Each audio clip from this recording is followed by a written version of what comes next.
এই ছোট লোকের বাচ্চা, তোকে আর কত বলবো আমার এসব ভালো লাগে না।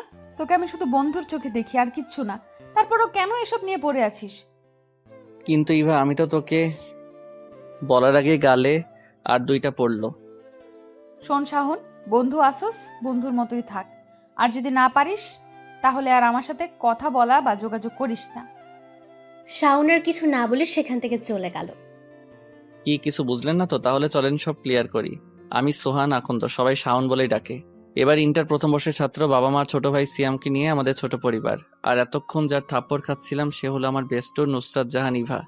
ইভাকে আমি খুব ভালোবাসি, সে ছোটবেলা থেকেই, যখন ক্লাস 7-এ পড়তাম।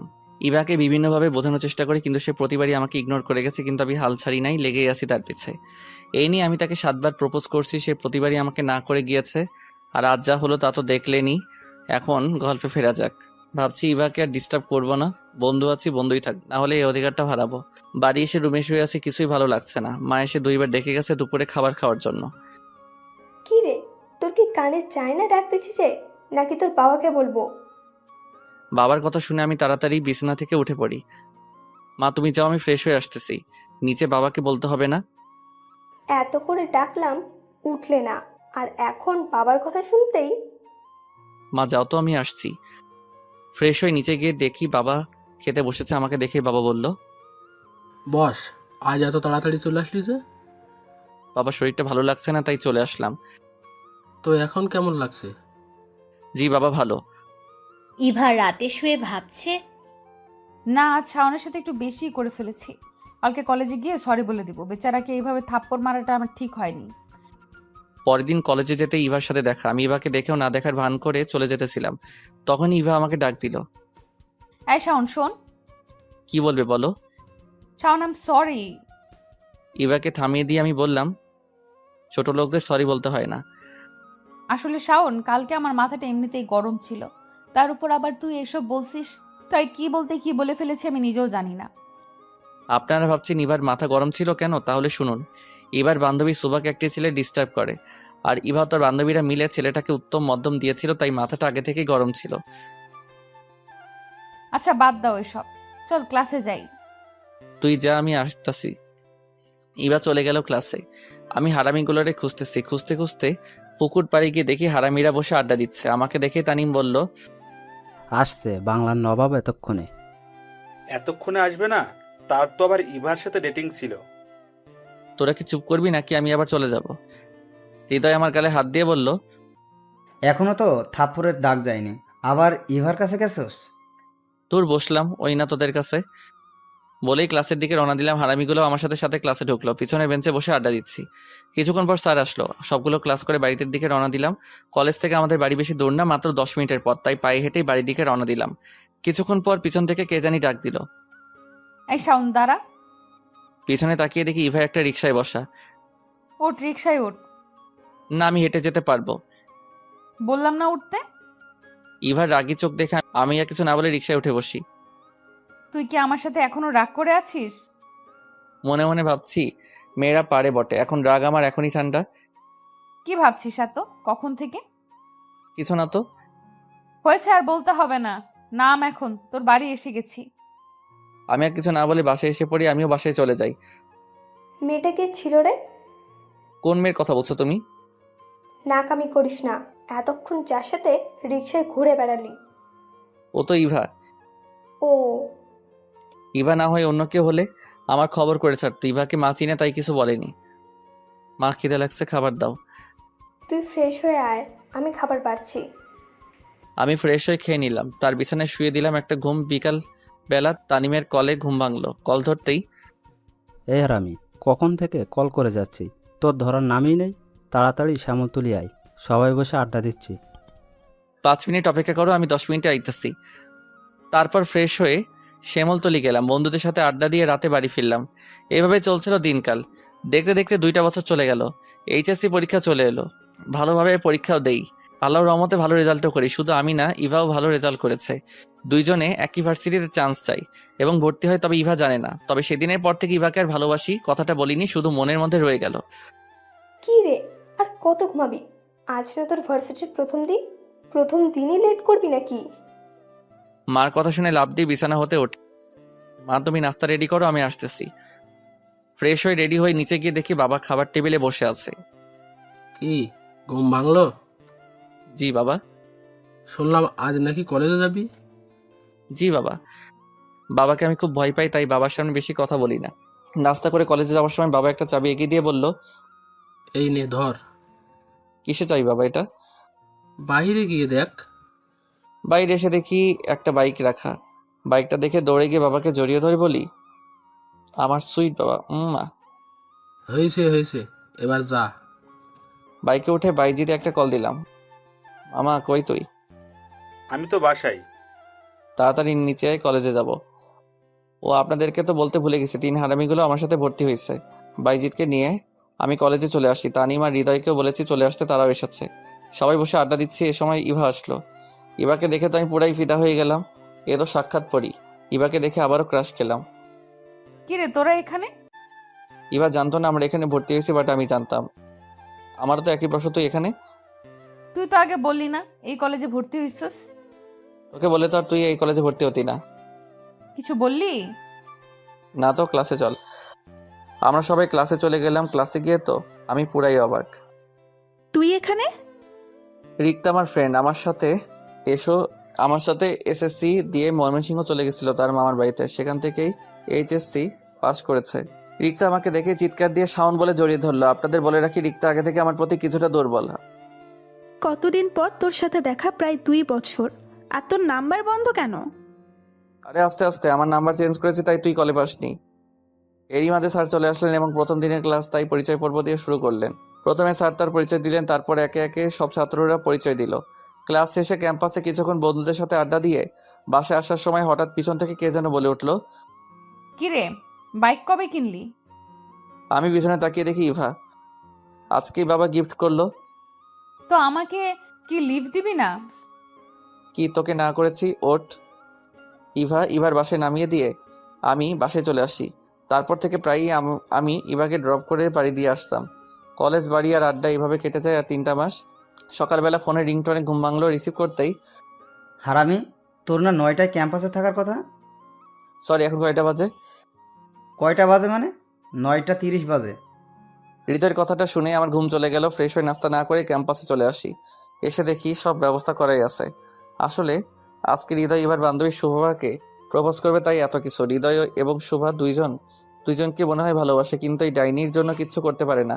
এ পর্যন্ত যে ছেলে শুভাকে প্রপোজ করেছে সেই এবার হাতে কেলানি খেয়েছে, আর তাই বেচারা হৃদয় ভিতরে ভিতরে পুড়ে মরছে। তাই গতকালকে আমি বলেছিলাম এবার ব্যাপারটা আমি দেখবো, তাই আজকে এই আয়োজন। ওই দেখ, ইভা শোভা গেট দিয়ে ঢুকছে। আচ্ছা, ইভাকে আমি দেখছি আর শুভাকে এখানে পাঠিয়ে দিচ্ছি বলে ইভার কাছে আসলাম। ইভা, চলো ফুচকা খাওয়াবো। সত্যি তুই ফুচকা খাওয়াবি? জি মহারানী, এবার চলেন। এই শোভা, তুইও চল। না শুভা থাক, শুভা তোমাকে হৃদয় ডাকছে। শুভা বুঝতে পেরে হারামিদের কাছে চলে গেল। এই তুই শোভাকে ভাগিয়ে দিলি কেন? আসলে আমার কাছে বেশি টাকা নাই, তাই তোর যদি শর্ট পড়ে ফুচকা, তাই তাকে পাঠিয়ে দিয়েছি। ডাহা মিথ্যা কথা, ইভা যাতে বুঝতে না পারে তাই এটা বললাম। ইভাকে নিয়ে আমি ক্যান্টিনে চলে আসছি। ইভা ইচ্ছা মতো ফুচকা খেলো। এদিকে শুভা হৃদয়ের কাছে আসলো। শোভা, তোমার চোখটা বন্ধ করো। কেন? আরে করতে বলছে, করেই দেখ না। শুভা চোখ বন্ধ করলে হৃদয় হাঁটু গেড়ে বসে গোলাপ ফুলটা শুভার সামনে ধরে। I love you Shobha, do you love me?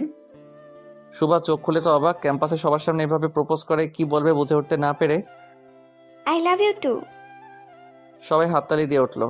আমি আর ইভা এসে দেখি সবাই ক্লাসে চলে গেল। তাই ইভা বলে উঠলো, শাওন চল আজকে তোর বাইকে ঘুরি। আমি কিছু একটা ভেবে বললাম, চলো। কিছুক্ষণ ঘোরাঘুরি করে দুপুরে বাসায় চলে আসি। ফ্রেশ হয়ে দুপুরে খাবার খাই। হাতে কোনো কাজ না থাকায় বেলকনিতে বসে গল্প লিখতে শুরু করি। আর গল্প লিখতে বসলেই কেন জানি না ইভার কথা মনে পড়ে। পড়বেই বা না কেন, আমার গল্প তো শুধু ইভাকে ঘিরে। ইভার কথা মনে পড়তে ইভাকে একটা কল দিলাম, ধরলো না। কি ব্যাপার ইভা, কল ধরলা না কেন? আবার দিলাম, ধরলো না। 10 বারের মাথায় কল ধরলো। ইভা, কল ধরছিলে না কেন? তুমি ঠিক আছো? একটা কাজ করছিলাম। ইভা, তোর কণ্ঠ এমন লাগছে কেন? সত্যি করে বল, তুই ঠিক আছিস? আচ্ছা পরে কথা বলি, আমার ভালো লাগছে না। ইভার কথা শুনে বুঝলাম কোনো একটা গন্ডগোল আছে, কিন্তু কি? আমাকে যে করেই হোক জানতে হবে। বেলকনি বসে থাকতে আর ভালো লাগছে না, তাই বাসার বাইরে চলে আসি আমি। হারামিদের কল দিয়ে বলি সেমতলি আসতে। সেমতলি হলো আমার বন্ধুরা বসে যে জায়গায় আড্ডা দেয় সেই জায়গার নাম। কিছুক্ষণ পর সব হারামিরা চলে আসলে জমিয়ে আড্ডা দিই। বাসায় ফিরি রাত 10টায়। অবশ্য আম্মু একটু বকা দিয়েছিল, কিন্তু আব্বুর জন্য বেঁচে যাই। ফ্রেশ হয়ে রাতের খাবার খেয়ে শুয়ে শুয়ে ভাবছি এবার কি হলো। এবার কথা শুনে মনে হলো এবার কিছু একটা নিয়ে টেনশনে আছে। না, এসব ভেবে এখন আরামের ঘুমটা হারাম করব না, কালকে ইভার কাছ থেকে সব জেনে নেব। পরের দিন ক্যাম্পাসে একা একা বসে আছি। এবার বিষয়টা নিয়ে টেনশন হচ্ছিল, তাই আগে আগে কলেজে এসে পড়ি। হারামিগুলো এখনো আসেনি। গেটের দিকে তাকাতেই দেখলাম ইভা আসতেছে। ইভা আমাকে দেখে সোজা আমার কাছে আসলো। কিরে, কালকে তোর কি হয়েছিল? ইভা একটি কার্ড এগিয়ে দিয়ে বলল, আগে এটা ধর, কিসের কার্ড এটা? খুলে দেখ। কার্ডটা খুলে যেই কার্ডের দিকে তাকালাম, আমার মাথায় যেন আকাশ ভেঙে পড়লো। আমি বাকরুদ্ধ হয়ে গেলাম। এটা কি? কেন, আমার বিয়ের কার্ড।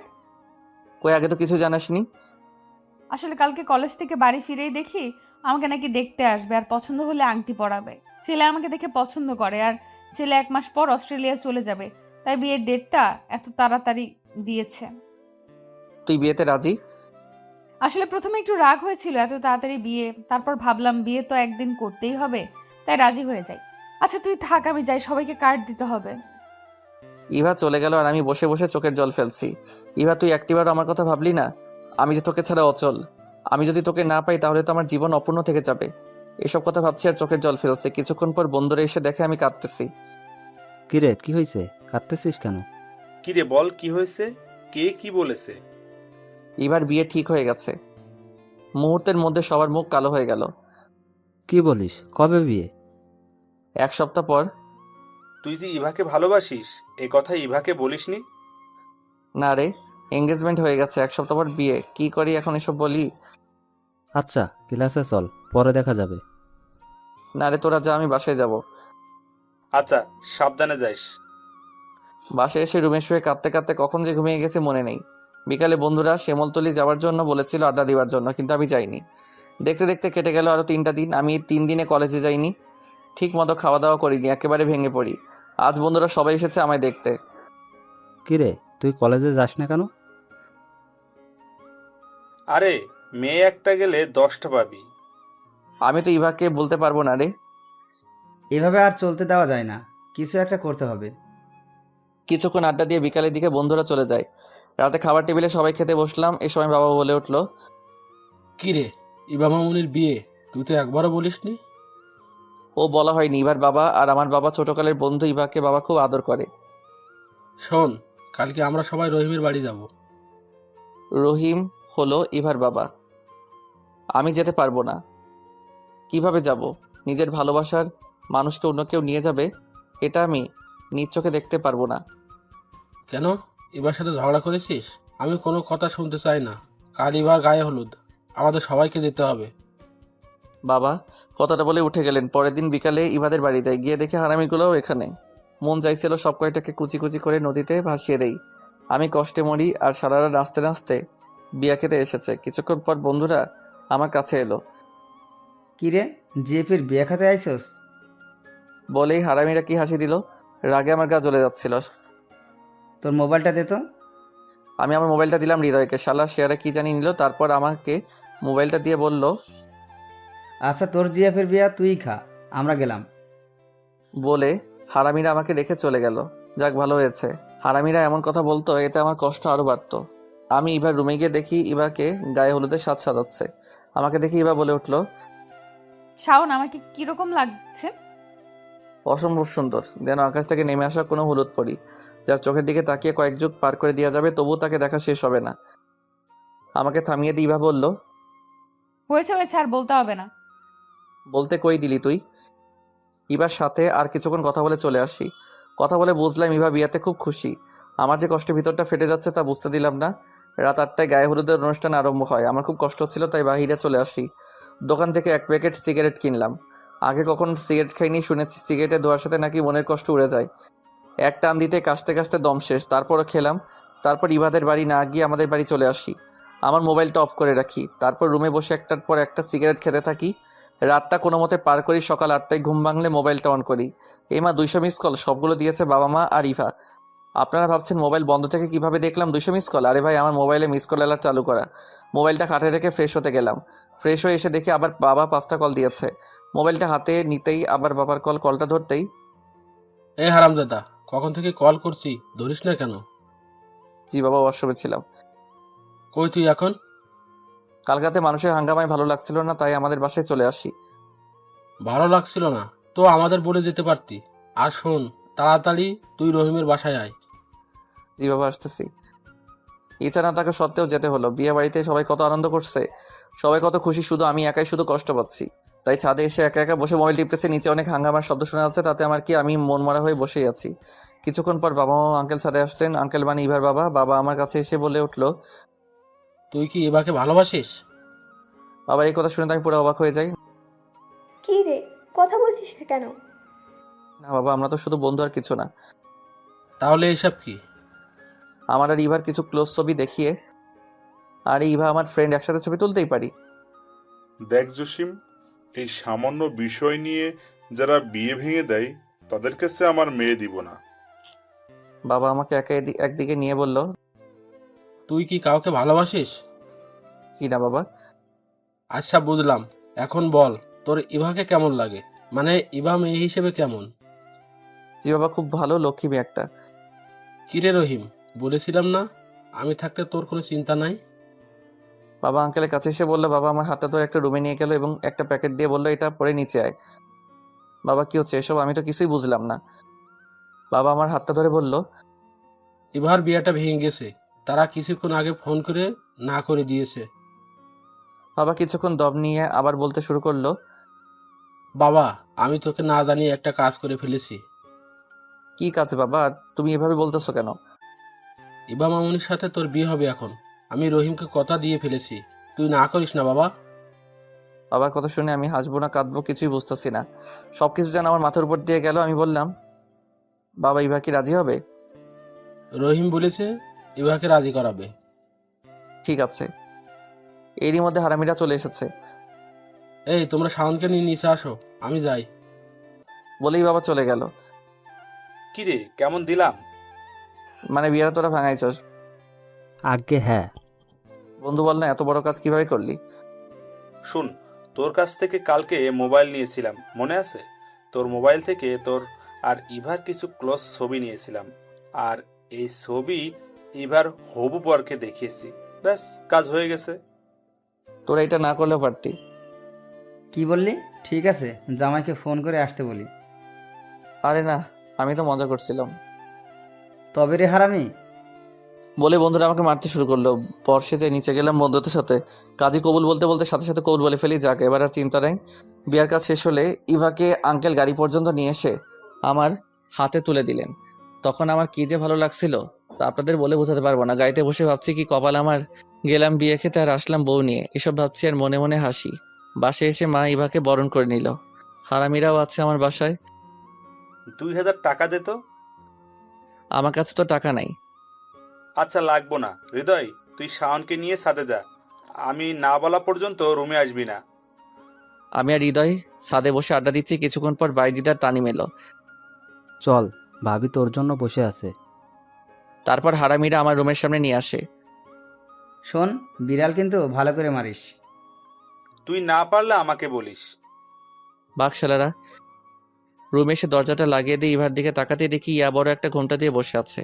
ঘোমটার জন্য ইভার মুখটা দেখা যাচ্ছে না। এক পা দুপা করে এগোচ্ছি, বুকটা ধুকপুক করতেছে। শুনেছি বাসর ঘরে বউ নাকি স্বামীর পায়ে সালাম করে। কই ইভা তো এলো না সালাম করতে। কি করব কিছুই বুঝতেছি না। নিজের উপর রাগ হচ্ছে, কেন যে আগে 2-3টা বিয়ে করে বাসর ঘরের অভিজ্ঞতা অর্জন করিনি। খাটের এক কোণে গিয়ে বসলাম। আমাকে দেখে ইভা ঘোমটাটা সরিয়ে বলল, শোন, আমি তোকে স্বামী হিসেবে মানতে পারবো না, তো আমার কাছে আসার চেষ্টা করবি না। ইভার কথা শুনে আমি বাকরুদ্ধ হয়ে যাই। কি বলবো কিছুই বুঝতেছি না। ইভা আমার দিকে একটা বালিশ ছুঁড়ে মেরে বলল, তুই সোফায় ঘুমা আর আমি খাটে ঘুমাবো। সোফায় তো আমি ঘুমাতে পারি না। তা আমি কি করব? ঘুমাতে না পারলে জেগে থাক। যা তো এখান থেকে, আমি ঘুমাবো।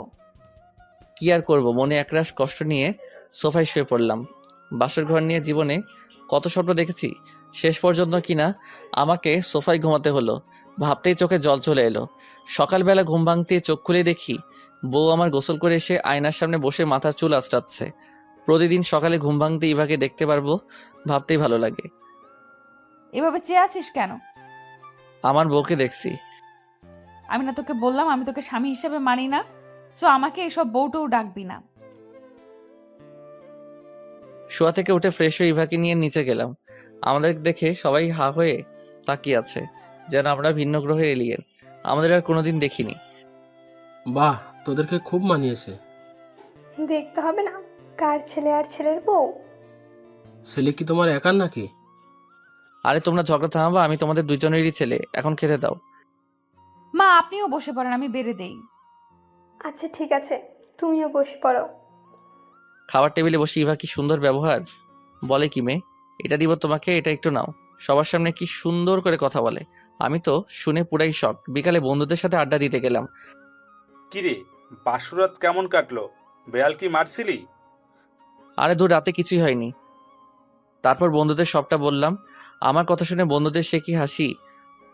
আহারে বেচারা, বাসর ঘরে সোফায় থাকতে হলো। বন্ধুদের সাথে আড্ডা দিতে দিতে রাত 10টায় বাসায় ফিরি। কিরে, এত রাত করে বাসায় ফিরলি ঘরে বউ রেখে? তোর কি বুদ্ধি শুদ্ধি কখনোই হবে না? বৌমা কখন থেকে না খেয়ে বসে আছে। বাবার কথা শুনে তো আমি পুরাই অবাক হয়ে যাই। যে আমাকে দেখতেই পারেন না সে কিনা আমার জন্য না খেয়ে বসে আছে। কথাটা শুনে মনে মনে খুশি হলাম। ফ্রেশ হয়ে আমি আর ইভা খেতে বসলাম। তুমি আমার জন্য না খেয়ে অপেক্ষা করছিলে কেন? খেয়ে নিতেই পারতে। বাবা মা যাতে না বোঝে তাই খাইনি। আর তুই আমায় তুমি করেই বলতিস কেন? বারে, নিজের বিয়ে করা বউকে কি তুই করে বলবো? এই তোকে না না করছি আমাকে বউ বলতে? তোর এসব আদিক্ষেতা আমার ভালো লাগে না। এবার কথাটা শুনে আবার টেবিলে আরো বসে থাকতে মন চাইলে তাই উঠে রুমে চলে আসি। সোফায় শুয়ে শুয়ে ভাবতেছি ইভা কি আমাকে কখনো মেনে নেবে না? তাহলে আমাকে বিয়েটা করছিল কেন? কিছুক্ষণ পর ইভা রুমে এসে শুয়ে পড়লো। সকালবেলা খুব ভোরেই আমার ঘুম ভাঙলো। ইভা এখনো ঘুমাচ্ছে। ঘুমালে মেয়েটা কিরকম বাচ্চা বাচ্চা লাগে। ইভাকে দেখে নিজেকে আটকে রাখতে পারলাম না। আস্তে আস্তে ইভার কাছে গিয়ে বসে ইভাকে দেখতে লাগলাম। আমি কেমন জানি একটা ঘোরের মধ্যে হারিয়ে যাচ্ছি। এত কাছে কখন আসিনি ইভার। নিজের অজান্তে একটা ভালোবাসার পরশ এঁকে দিলাম ইভার কপালে। হঠাৎ মনে হলো ইভা আমাকে ইভার এত কাছে দেখলে আস্ত রাখবে না, তাই উঠে পড়লাম। ফ্রেশ হয়ে একটু বাইরে গেলাম হাঁটাহাঁটি করতে। 8টার বাসায় ফিরি। কি রে, এত সকাল সকাল কই গেছিলি? এই তো একটু হাঁটাহাঁটি করতে। খেতে দাও তো, খিদে লাগছে। ফ্রেশ হয়ে আয়। তারপর ফ্রেশ হয়ে এসে একসাথে সবাই খেতে বসেছি। মা, আমি আজ কলেজে যাব। ইভাও কি যাবে? মা আমিও যাব। ঠিক আছে, শাওনের সাথে যাস। শুন, বৌমাকে সাথে করে নিবে, আবার সাথে করে নিয়ে আসবে। ঠিক আছে মা। আমি কলেজে যাবার জন্য রেডি হয়ে নিচে দাঁড়িয়ে আছি। ম্যাডামের এখনো আসার কোনো নামগন্ধ নাই। কিছুক্ষণ পর সিঁড়ির দিকে তাকিয়ে হা হয়ে যাই। আমি কাকে দেখছি? ইভা একটা কালো শাড়ি পরেছে। এর আগে কোনোদিন মেয়েটির শাড়ি পরতে দেখিনি। এত সুন্দর লাগছিল তা বলে বোঝাতে পারবো না। তাই হা করে তাকিয়ে ইভাকে দেখছি। ইভা যে কখন আমার কাছে চলে আসে বুঝতেই পারিনি। মুখ বন্ধ কর, নইলে মুখে মশা ঢুকবে। ইভার কথায় আমি কিছুটা লজ্জা পেয়ে বললাম, চলো দেরি হয়ে যাচ্ছে। বাইকে করে দুইজন কলেজে গেলাম। গিয়ে দেখে হারামিরাও এসেছে। সবাই বসে আড্ডা দিচ্ছে। এরই মাঝে রিক্তা আসলো। এতদিন কলেজে আসছো নাই কেন? এমনিতেই কাজ ছিল বাড়িতে। ও, এখন কাজ শেষ হয়েছে? হুম। তারপর সবাই বসে কিছুক্ষণ আড্ডা দিয়ে ক্লাসে চলে আসি। ক্লাসে এসে দেখি ইভা ক্লাসে নেই। কিছুক্ষণ পর স্যার আসে ক্লাসে। এখনো ইভার আসার নাম নেই। ক্লাস শেষে বাইরে গিয়ে ইভাকে খুঁজতে লাগলাম। খুঁজতে খুঁজতে ক্যান্টিনে গিয়ে দেখি ইভা একটি ছেলের সাথে হাসাহাসি করে কথা বলছে। দেখে আমার খুব রাগ হচ্ছিল, কিন্তু এখানে কিছু বলা যাবে না। যা বলার বাড়িতে গিয়ে বলবো, তাই আগে সেখান থেকে চলে আসি। কলেজ শেষে ইভার জন্য দাঁড়িয়ে আছি। ইভা এখন আসার নাম নাই। প্রায় 20 মিনিট পর সেই ছেলেটির সাথে ইভা আসলো। ছেলেটিকে বিদায় দিয়ে আমার কাছে আসলো। চল। আমি আর কিছু না বলে আগে বাইক স্টার্ট করে দিয়ে বাসে চলে আসি। রুমে এসে ইভাকে বলি, ছেলেটিকে আর তার সাথে তোমার এত কিসের কথা? ছেলেটি যেই হোক, তোকে বলতে যাব কেন? বলতে হবে আমাকে, কারণ আমি তোমার স্বামী। স্বামী মাই ফুড, তোকে আমি স্বামী হিসেবে মানি না। শোন, তোকে আমি 6 মাস পর ডিভোর্স দিব। সো আমার ব্যাপারে তুই নাক গলাতে আসবি না। ইভার মুখে ডিভোর্সের কথাটা শুনে আমার মাথায় যেন আকাশ ভেঙে পড়লো। আমি আর কিছু না বলে রুম থেকে বেরিয়ে পড়ি। ছাদে গিয়ে সিগারেট ধরালাম। আগে সিগারেট খেতাম না, এখন ইভার অবহেলায় সিগারেট ওই আমারই একমাত্র সঙ্গী। এভাবেই কেটে যায় 1 মাস। ইভা এখন আমার সাথে আগের মতো কথা বলে না। আমি কথা বলার বহু চেষ্টা করি, কিন্তু ইভা শুধু হ্যাঁ বা না উত্তর দেয়। তাই আমিও বেশি কিছু বলি না। সকালে ফ্রেশ হয়ে নাস্তা করে ইভাকে নিয়ে কলেজে গেলাম। ক্যাম্পাসে গিয়ে দেখি বন্ধুরা সবাই বসে আছে, কিন্তু সবার মন খারাপ। কিরে তোরা সবাই মুখটা এমন বাংলার পেঁচার মতো করে রাখছস কেন? মিমের বিয়ে ঠিক হয়ে গেছে। মিম হচ্ছে বাইজিতের খালাতো বোন। কি বলিস, কবে? জানি না, তবে কিছুক্ষণ আগে মিম কল করে বলল। বিয়ের ডেট ঠিক হয়ে গেছে? সামনে রবিবারে। আজকে সোমবার, তার মানে 5 দিন সময় বাকি আছে। আর চল সবাই। কই যাবি? কই যাবো মানে তোর খালা বাড়ি। সবাই এখন যার যার বাড়ি গিয়ে রেডি হয়ে নে, তারপর সবাই উঠে পড়ি। আমি ইভাকে খুঁজতে থাকি, কারণ ইভাকে বলে যেতে হবে। ইভাকে গিয়ে দেখি বান্ধবীদের সাথে বসে আড্ডা দিচ্ছে। আমি ইভাকে ডাক দিলাম, ইভা একটু এদিকে আসো। কি বলবি? এখানে বল। শোন, আমি এখন বাড়ি চলে যাব, তুমি কি আমার সাথে যাবে? এখন চলে যাবে কেন? ক্লাস করবে না? না, আমি এক জায়গায় যাবো 5-6 দিনের জন্য। আচ্ছা তুই তাহলে যা, আমি ক্লাস করে বাসায় চলে আসব। আমি মন খারাপ করে চলে আসলাম। ভাবছিলাম 5-6 দিনের জন্য যাবো, ইভা কিছু বলবে, কই যাব, কেন যাবো, এসব। আচ্ছা সাবধানে যাও, এটুকু তো বলতে পারো। বাড়ি গিয়ে মাকে বাড়ি রেডি হয়ে সবাই বেরিয়ে পড়লাম মিমের বাড়ি কিশোরগঞ্জের উদ্দেশ্যে। স্টেশনে এসে সবাই বাসে উঠে পড়লাম। প্রায় 4 ঘন্টা জার্নি করে মিমদের বাড়ি গেলাম। বাইজিতে সবার সাথে পরিচয় করিয়ে দেই। আন্টি আমাদের রুম দেখিয়ে বলে, বাবা তোমরা এখানে রেস্ট নাও। সবাই ফ্রেশ হয়ে রেস্ট নিচ্ছি। হৃদয় মোবাইলে সবার সাথে কথা বলছে। কিছুক্ষণ পর মিম আসলো রুমে, বাইজিৎকে দেখে সবার সামনে জড়িয়ে ধরলো। আমরা সবাই হা হয়ে গেলাম। মিম কিছুক্ষণ পর যখন দেখলো আমরা তাকিয়ে আছি, বাইজিৎকে ছেড়ে দিয়ে বলল, সরি।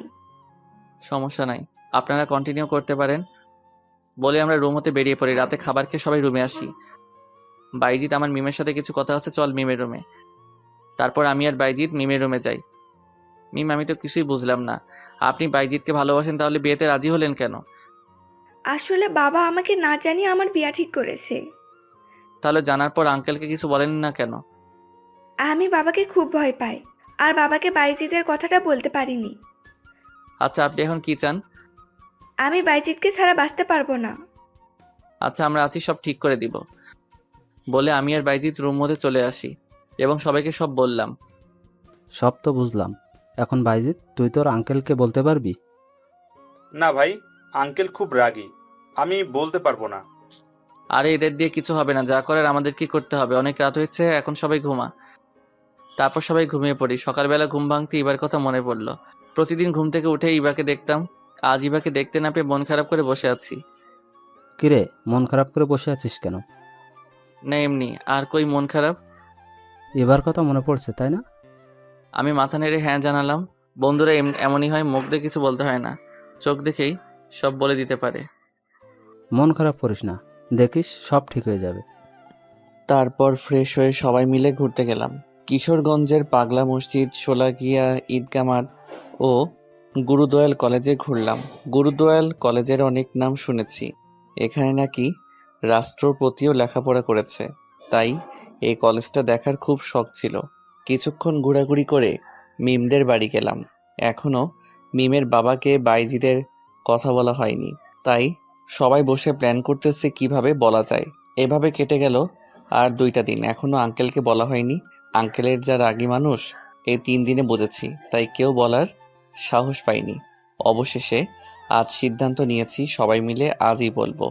দুপুরে খাওয়া দাওয়ার পর মিমের বাবা মার রুমে গেলাম। আঙ্কেল, আপনাদের সাথে কিছু কথা ছিল। কি বলবে বলো? আঙ্কেল, আমার মনে হয় মিম এই বিয়েতে খুশি না। কি বলছো এসব? আঙ্কেল, আপনি একবার কি মিমকে জিজ্ঞেস করেছেন? মিমেরও তো পছন্দ অপছন্দ থাকতে পারে। কি বলতে চাও তুমি? স্পষ্ট করে বলো। জি আঙ্কেল, মিম আর বাইজিৎ দুইজন দুজনকে ভালোবাসে আঙ্কেল। বেশ, মিম মিম। রাগে মিমকে ডাক দিলেন আঙ্কেল। জি বাবা। আমি যা শুনেছি তা কি সত্যি? মিম ভয়েস শুধু মাথা নাড়িয়ে হ্যাঁ জানালো। তোমরা সবাই এখন যাও। আমাদের দিকে রাগীভাবে তাকিয়ে আঙ্কেল বলল, আমরা রুমে চলে আসি। আঙ্কেল কি বললো রে? জানি না, তবে খুব রেগে গেছে। কিছুক্ষণ পর আঙ্কেল বাইজিৎকে তার রুমে ডাকলেন। বেচারা মুখটা ভয় দেখার মতো ছিল। বাইজিৎ আঙ্কেলের রুমে গেলে কি বলবো জানি না, তবে বাইজিৎ আর মিমকে রুম থেকে দেখছি হাসি মুখে বের হচ্ছে। কিরে আঙ্কেল, কি বলবো? আঙ্কেল আমাদেরকে মেনে নিয়েছে। সত্য। আমাকে ডেকে নিয়ে প্রথমে খুব বকাঝকা করলো, আগে কেন বলিনি তার জন্য। তারপর আঙ্কেল বলল আর 2 দিন পর বিয়ে, এখন আর সম্ভব না। তারপর আমি আর মিম আঙ্কেল পায়ে ধরে কান্নাকাটি করি, তখন আঙ্কেল আমাদের মেনে নিয়েছে। তার মানে কালকের দিন পর তোদের বিয়ে? না রে, আঙ্কেল বললো আমার লেখাপড়া শেষ করে তারপর বিয়ে। বিয়ে পরে হবে তাতে কি, এখন তো প্রকাশে প্রেম করতে পারবি। আচ্ছা শোন, বিয়ে যখন হবে না তাহলে আমরা বরং আজকেই চলে যাই। আজকে দিনটা থাকি না, কালকে না হয় চলে যাব। আচ্ছা বুঝছি, আর বলতে হবে না। পরের দিন সকালে আমরা সবাই বাড়ির দিকে রওনা দেই। দুপুরে বাসায় এসে পৌঁছাই। দরজায় কলিং বেল দিতেই মা এসে দরজা খুলে দিল। মাকে দেখে জড়িয়ে ধরি। কেমন আছো মা? ভালো, যা ফ্রেশ হয়ে খেতে আয়। ফ্রেশ হয়ে এসে আমি আর মা খেতে বসি। শোন, বিকালে গিয়ে ইভাকে নিয়ে আয়। কেন? আর ইভা কই গেছে? কেন, তুই জানিস না ইভা তোকে কিছু বলেনি?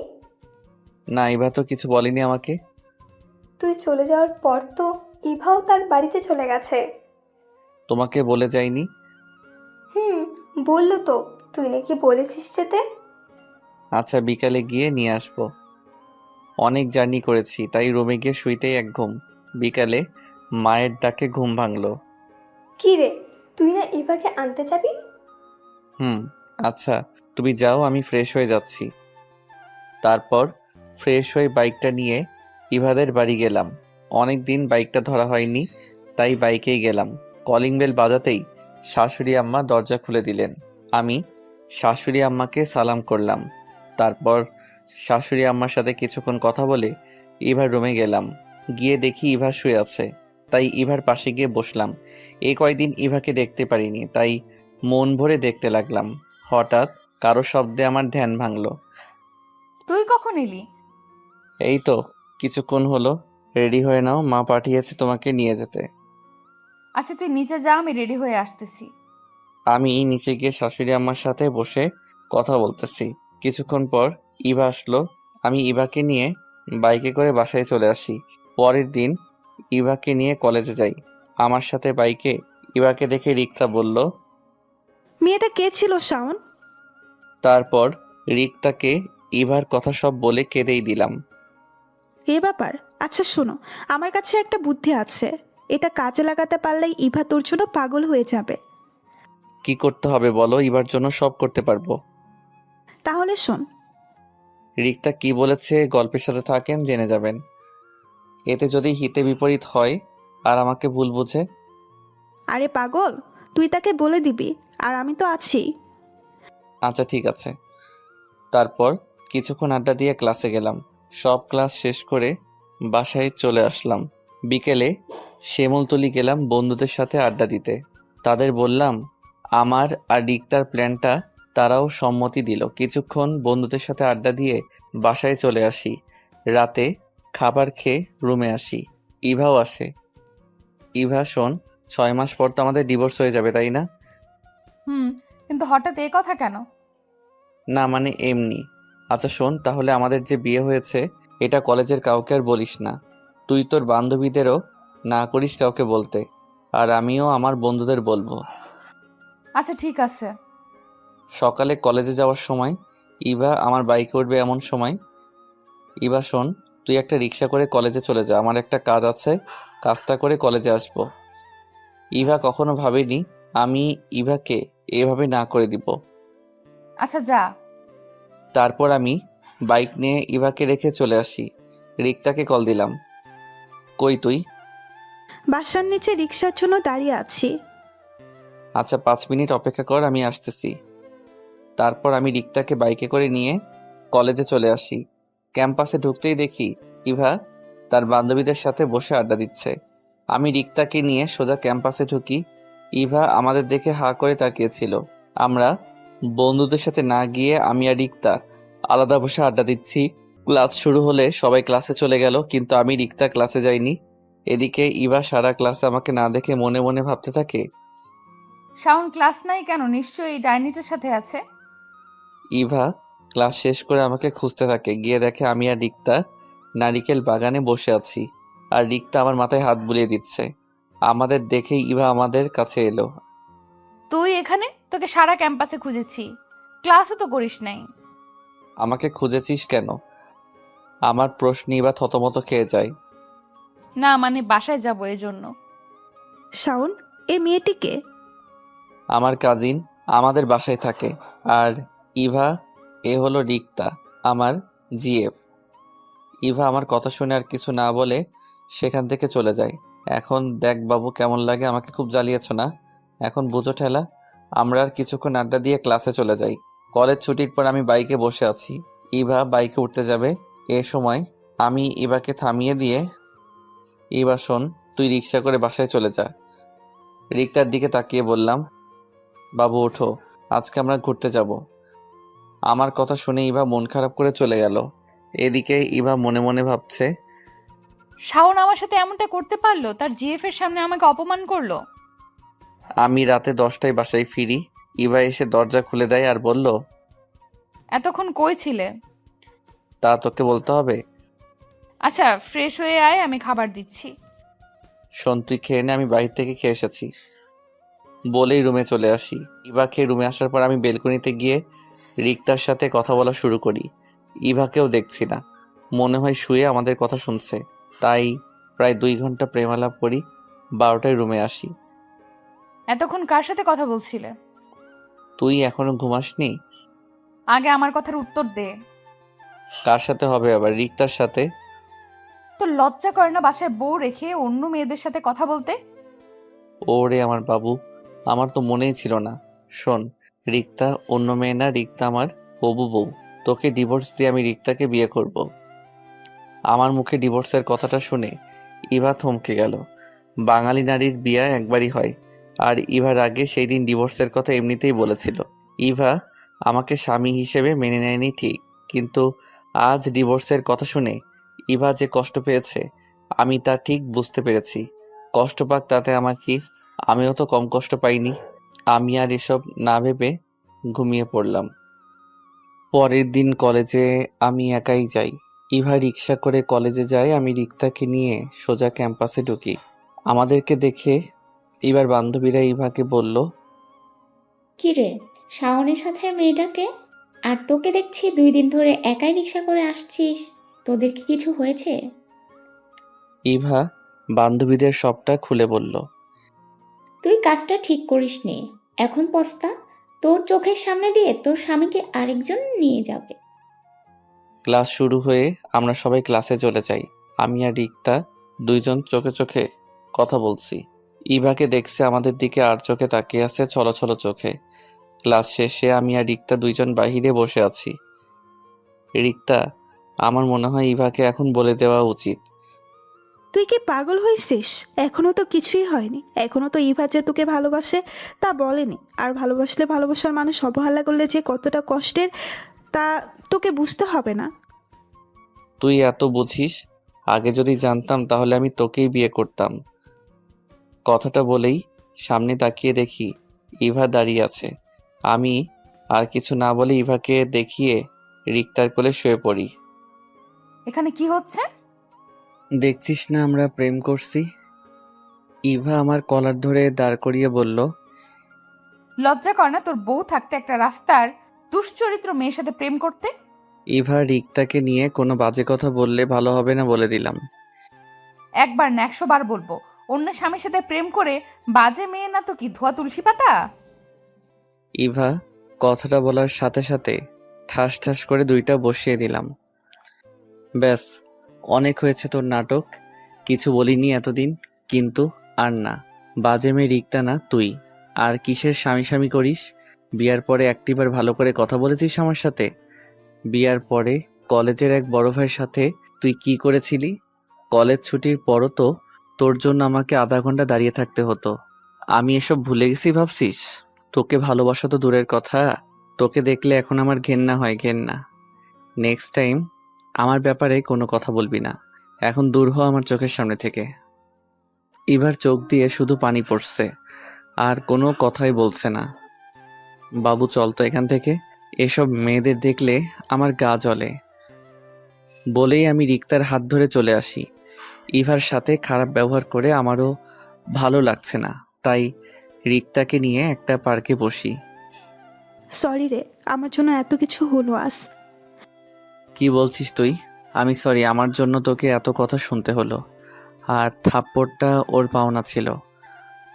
তারপরও ইভাকে থাপ্পড় মারাটা তোর উচিত হয়নি। কোনটা উচিত আর কোনটা উচিত না সেটা তোকে বুঝতে হবে না। আমার সামনে তোকে বাজে কথা বলবে আর আমি বসে থাকবো? আচ্ছা বাপ হয়ে এখন এসব বাদ দে, বাদাম খাবো, বাদাম নিয়ে আয়। আচ্ছা তুই বস, আমি আনতেছি। তারপর কিছু বাদাম এনে খেতে খেতে কিছুক্ষণ আড্ডা দেই। বিকাল হয়ে গেছে, তাই রিক্তাকে তার বাসায় নামিয়ে দিয়ে আসি। কোনো কিছু ভালো লাগছে না, তাই বন্ধুদের শিমুলতলি আসতে বলি আড্ডা দিতে। বন্ধুদের সাথে আড্ডা দিয়ে রাতে বাসায় ফিরি। দরজায় কলিং বেল দিতেই ইভা এসে দরজা খুলে দেয়। খুব খিদা পেয়েছে, খেতে দে। দুপুরেও খাইনি, তাই খুব খিদা লাগছে। আচ্ছা ফ্রেশ হয়ে আসো, আমি খাবার দিচ্ছি। ফ্রেশ হয়ে খাবার খেয়ে দুইজন রুমে গেলাম। শোনো, তুমি চাইলে খাটে ঘুমাতে পারো। তোর সাথে ঘুমানোর ইচ্ছা আমার নাই বলেই বেলকনিতে গিয়ে রিক্তাকে বলে দিলাম। তোর বউ কি করে রে? কি আর করবে, খাটে বসে বসে চোখের জল ফেলছে। কলেজের ব্যাপারে তোকে কিছু বলেছিল? না, কিছুই বলেনি, তবে বাসায় আসার পর থেকে তুমি করে বলতেছে। বলেছিলাম না তোর জন্য পাগল হয়ে যাবে তোর বউ। আচ্ছা শোন, আমার ব্যাপারটা মনে থাকে যেন। মনে থাকবে। তুই আমার এত বড় উপকার করলি, তোর কথাটা আমি রাখবো না? আচ্ছা আমার ঘুম পাচ্ছে, রাখি। ওকে, শুভরাত্রি বলে কলটা কেটে দিলাম। বেলকনিতে থেকে রুমে এসে দেখি ইভা শুয়ে শুয়ে কি জানি ভাবছে। আমি সেই দিকে খেয়াল না দিয়ে সোফায় শুয়ে পড়লাম। কখন যে ঘুমিয়ে গেছি মনে নেই। মাঝরাতে হঠাৎ কারো শব্দে ঘুম ভেঙে গেল। আমি চেয়ে দেখি ইভা আমার পায়ে মাথা রেখে কান্না করতেছে আর বলছে, সরি শাওন, তুমি যখন আমার কাছে ছিলে তখন আমি তোমায় বুঝতে পারিনি, কিন্তু আজ তোমাকে হারিয়ে আমি বুঝেছি তুমি আমার ভেতর কতটা জুড়ে ছিলে। এখন তোমাকে হারিয়ে বুঝেছি আমি তোমাকে কতটা ভালোবাসি। ভালোবাসার মানুষের অবহেলা যে কতটা কষ্টের এখন আমি বুঝতেছি।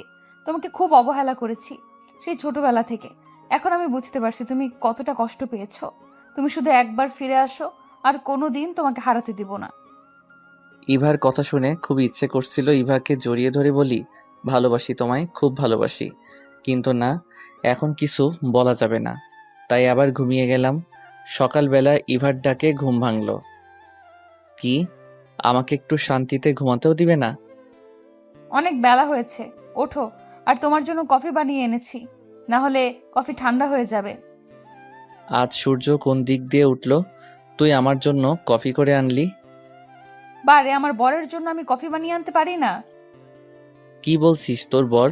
ভুলে যাস না, আর 3 মাস পর আমাদের ডিভোর্স হয়ে যাবে। তুই আমাকে কি ডিভোর্স দেস? আমিও দেখে নেব। কিছু বললি নাকি? না, কিছু বলিনি। আচ্ছা এখন কফিটা নাও। আমি ঘুম থেকে উঠে কফিটা খেয়ে ওয়াশরুমে গেলাম ফ্রেশ হতে।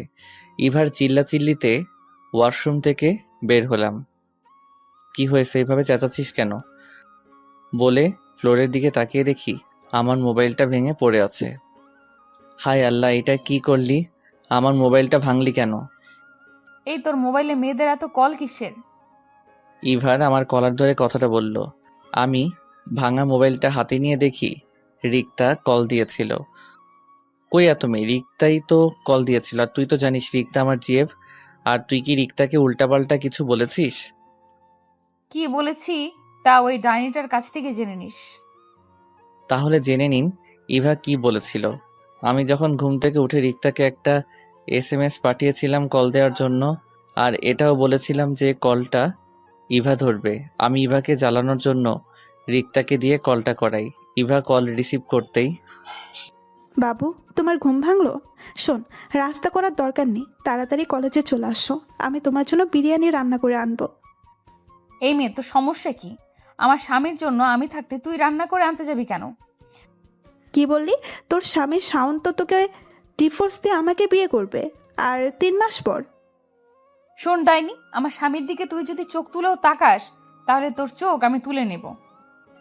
আমি কি করে বসে বসে আঙুল চুষবো? শাওন, শুধু আমার কথাটা মনে রাখিস।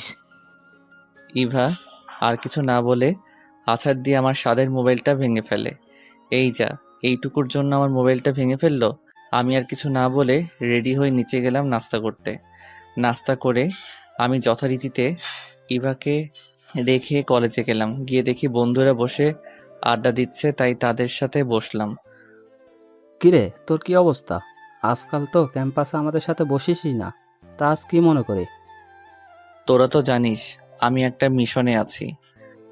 তো শুনি আপনি কি মিশনে আছেন? আরে তুই আয়, বস বস। বসবো না। শাওন, চল না, ফুচকা খাবো। চল ক্যান্টিনে।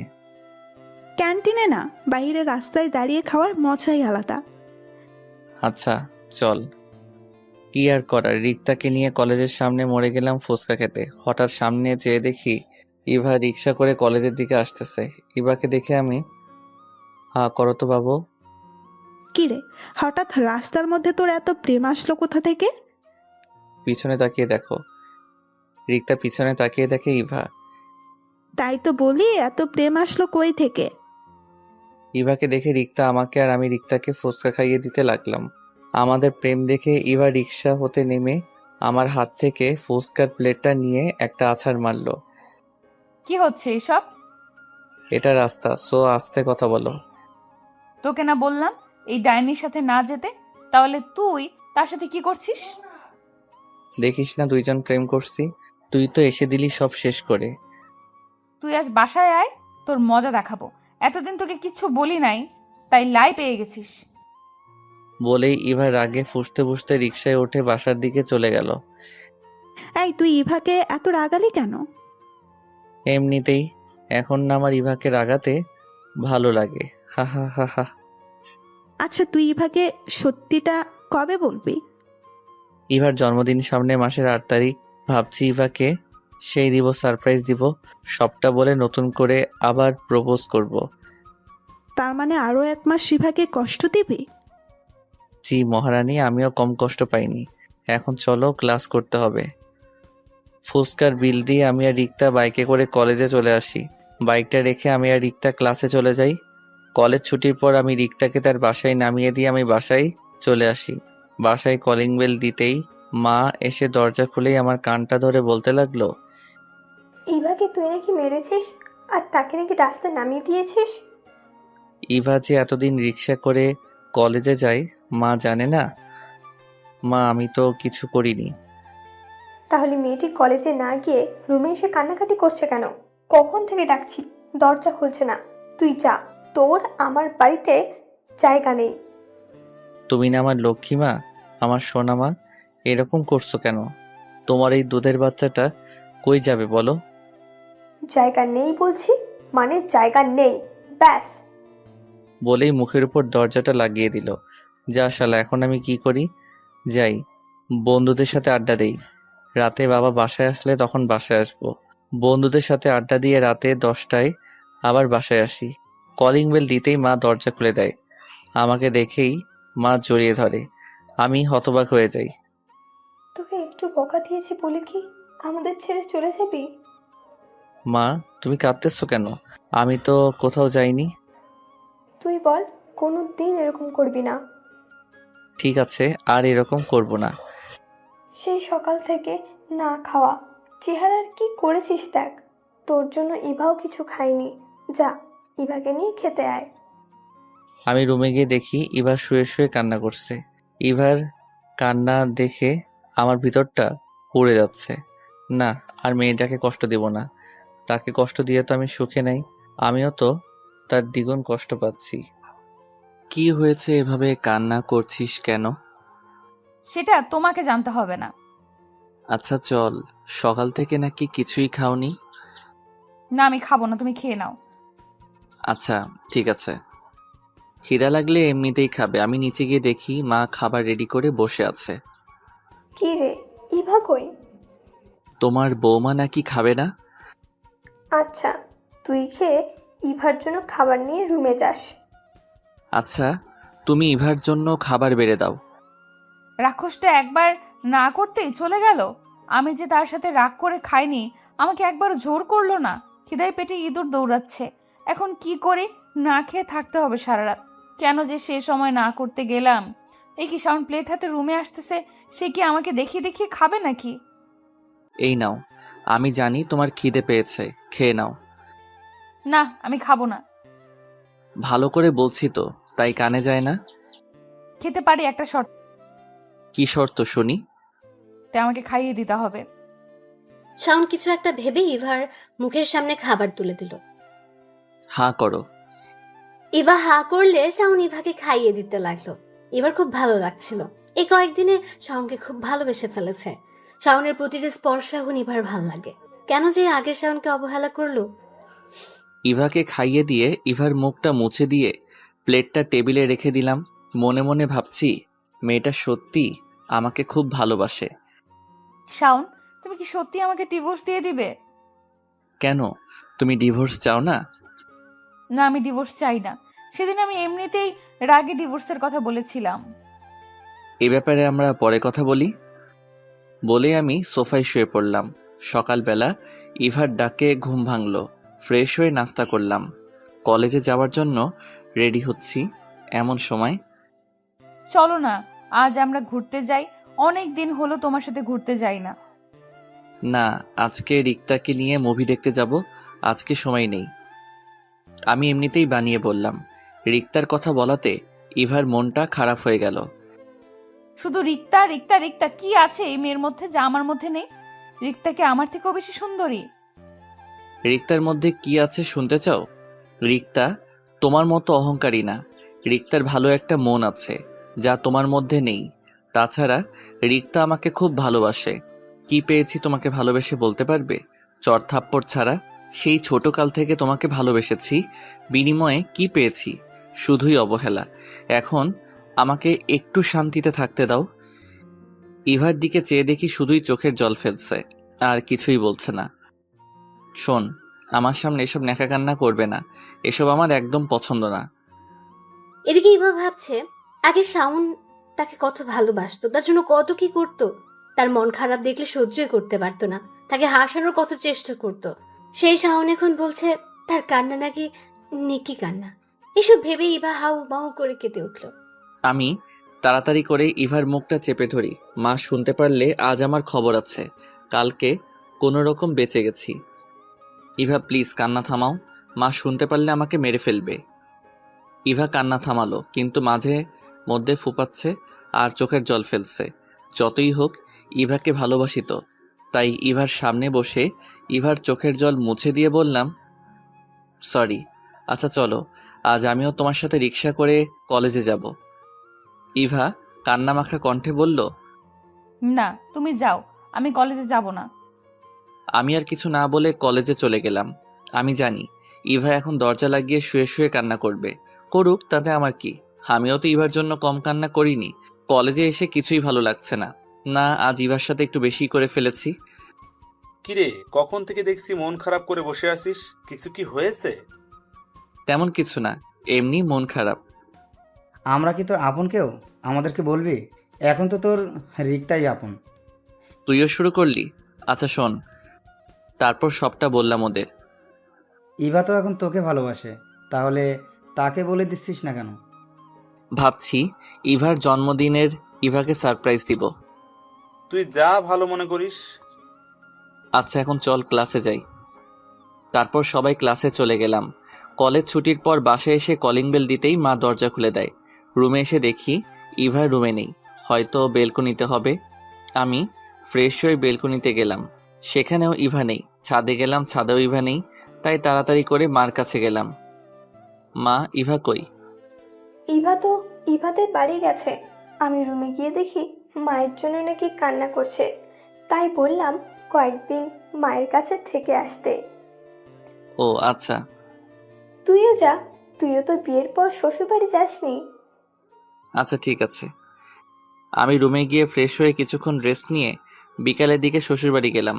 দরজায় কলিং বেল দিতেই সুমা এসে দরজা খুলে দেয়। সুমা ইভার ছোট বোন। কি দুলা ভাই, আপুকে ছাড়া বুঝি ভালো লাগছিল না, তাই আপু আসতে না আসতেই চলে এসেছেন? আরে না শালিকা, আমি আসছি। তোমার জন্য কতদিন তোমাকে দেখি না।